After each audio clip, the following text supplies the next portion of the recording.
Nerf des P2020, le Bocek revient au sol. Dans cette vidéo, je vous présente tous les buffs et nerfs qui vont arriver en saison 25 au niveau des armes. Tout d'abord, dans le Care Package, on aura désormais le Triple Take. Et au sol, il y a le Bocek et la Havok qui reviennent et qui vont donc sortir du package. Ensuite, l'accélérateur va être retiré des P2020, de la Volt et du Wingman. Et désormais, l'accélérateur sera sur le Bocek, la Dévotion, le Mastiff et le Sentinelle. Ensuite, il y a un nouvel attachment qui va voir le jour, c'est le Sniper Stock Gold. Et il y a également le retour du Skull Piercer, donc le démon de crâne, qui sera bien évidemment disponible sur le Wingman, le Longbow et le 30-30 Repeater. Au niveau des AR, la Havok qui revient au sol va donc voir un léger nerf au niveau de la taille de ses chargeurs et elle va également ne plus pouvoir équiper le Select Fire, tandis que la Hemlock, elle, va désormais pouvoir équiper le Gun Shield. Ensuite, au niveau des snipers, il y a un léger buff sur tous les snipers qui fait que les dégâts dans les jambes vont augmenter un multiplicateur de 0,7 à 0,9. Au niveau des LMG, la Hellstar va voir son recul réduit, mais en échange, la taille de ses projectiles va être réduite également. Au niveau des SMG, la Volt va avoir un léger nerf, puisque quand vous allez viser avec celle-ci, votre vitesse de déplacement va être un peu plus réduite qu'avec les autres SMG.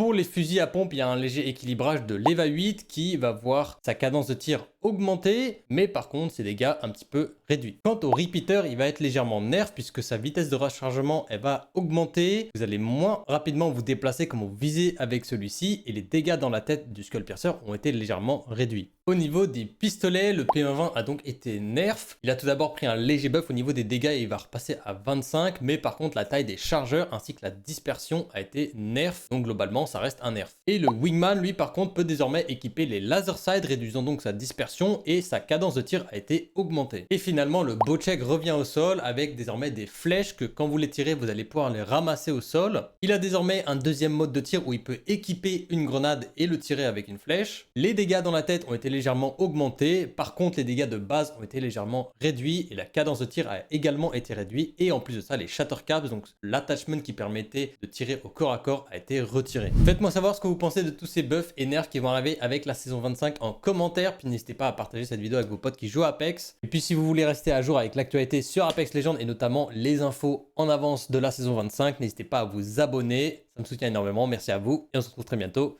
pour une nouvelle vidéo.